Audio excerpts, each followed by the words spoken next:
nouveau, je suis Flavio Joseph, biologiste marin de formation. J'ai été autrefois chez Reef Conservation et depuis ma spécialisation en développement durable, je m'occupe maintenant du développement durable à Rogers Hospitality chez Héritage des Hôtes. Donc je suis François Rogers, le président exécutif de Reef Conservation, une ONG indépendante qui principalement se concentre sur l'environnement marin et côtier, aussi bien au niveau de la recherche que l'éducation, entre autres.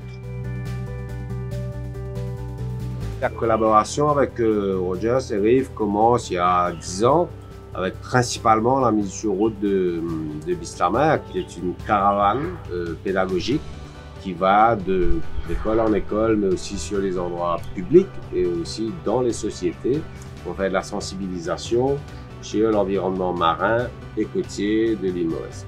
Donc ça, c'est la première grosse collaboration ensemble. Et puis, il était tout à fait logique que nous partions beaucoup plus sur Belle Ombre. J'ai eu l'occasion de vivre ce partenariat entre Rogers et Reef tout au long de ces 10 dernières années. C'est là où je commençais mon apprentissage justement en sciences marines à l'Université de Maurice.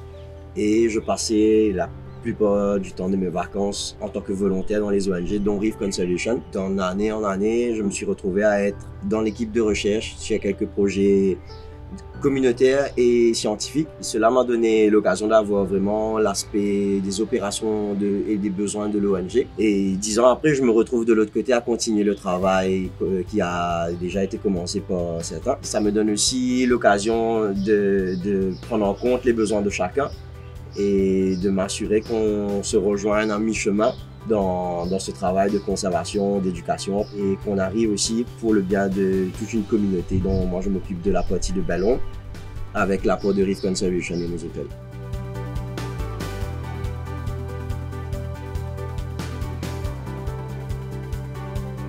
Je crois qu'avec Rogers Hospitality, toujours avec le backup du head office de Rogers, nous avions commencé des petites choses comme le Ticoulou sur Belle Ombre, qui s'appelle la légende de Belle Ombre, pour vulgariser tous les écosystèmes de Belle Ombre.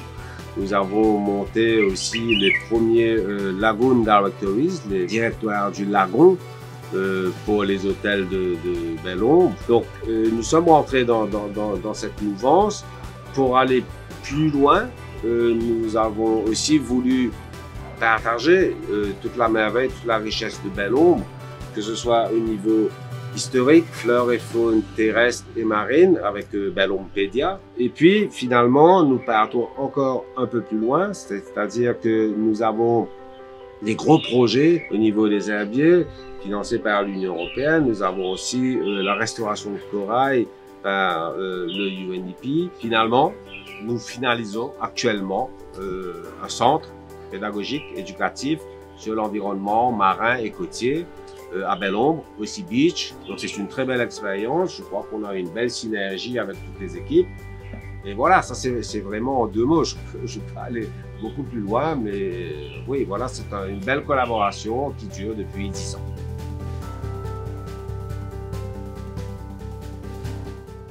J'aurais pris l'exemple de, je ne pourrais pas dire projet vraiment, mais programme ou un concept dont on travaille ensemble, j'aurais dit avec tous les stakeholders de Belle Ombre, avec l'accompagnement de Reef, où l'idée c'est de mettre en place des bonnes pratiques pour la gestion responsable du lagon de Belle Ombre. On a mentionné les différents challenges et les différents besoins par rapport au projet de développement durable. On arrive aujourd'hui à avoir différentes entités pour s'occuper des tâches bien spécifiques pour un bien commun, dont une équipe au niveau d'Agria qui est très proche de la communauté et qui fait en sorte que cette communauté de Belle Ombre soit impliquée dans toutes les étapes importantes. Et nous, au niveau des hôtels, qui arrivent à rassembler les ressources nécessaires, que ce soit les ressources financières, ou même du personnel. On a aussi la collaboration avec les différents hôtels, les hôtels avoisinants, pour rassembler encore plus de ressources et arriver à atteindre un plus grand public.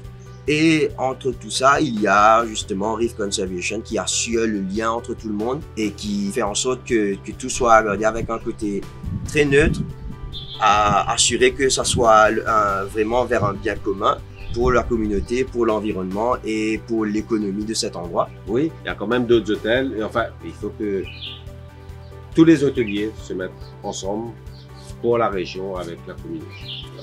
Pour le moment, je dirais pour la région de Bellombre, on arrive de plus en plus à ramener le développement durable et les projets qui auront un impact positif pour la communauté comme un common goal et arriver à avoir le support et la participation de tous ces compétiteurs. Je pense que on est tous d'accord que c'est ensemble qu'on va y arriver pour Bellombre. Il y a aussi beaucoup d'opportunités pour des projets de recherche au niveau de la communauté, de la société, comme l'a fait Rogers tout récemment, pour pouvoir lier la communauté à son environnement, qui est aussi en ligne avec ce que Maurice veut avec l'UNESCO pour ce village, donc le programme de l'homme et la biosphère, où le village de Bellombre fait partie de la zone de transition. Et avec beaucoup de ces bonnes pratiques, les recherches qui arrivent et les résultats, les conclusions, on arrive tous les jours à revoir nos pratiques, à réajuster nos opérations pour être en ligne avec ce développement durable et éventuellement être un modèle pour le pays.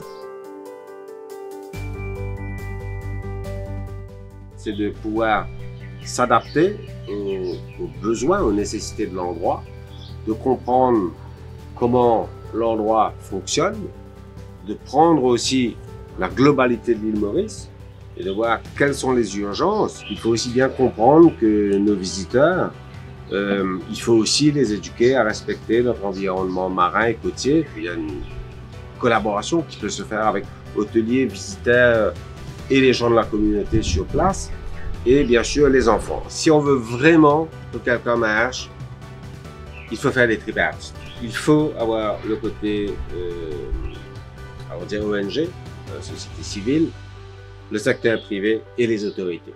Cette tripartite est très importante parce qu'il faut que tout le monde travaille ensemble pour un objectif commun.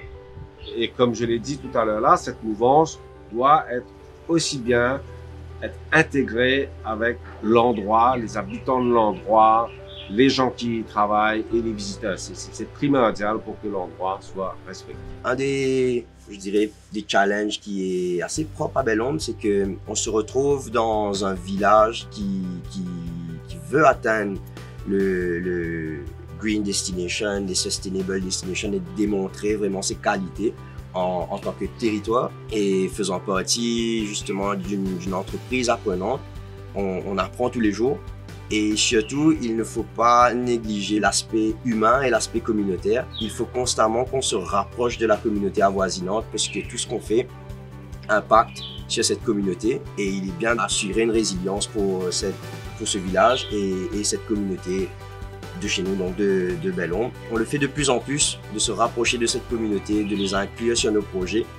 Et ce n'est pas toujours facile d'assurer les demandes et les besoins de tous les membres, de tous nos stakeholders. L'idée, c'est de one step at a time et de faire les choses pour démontrer la valeur de ce qu'on fait et les impacts positifs que ça ramènera pour ramener le buy-in, je dirais, de tous les stakeholders de notre région.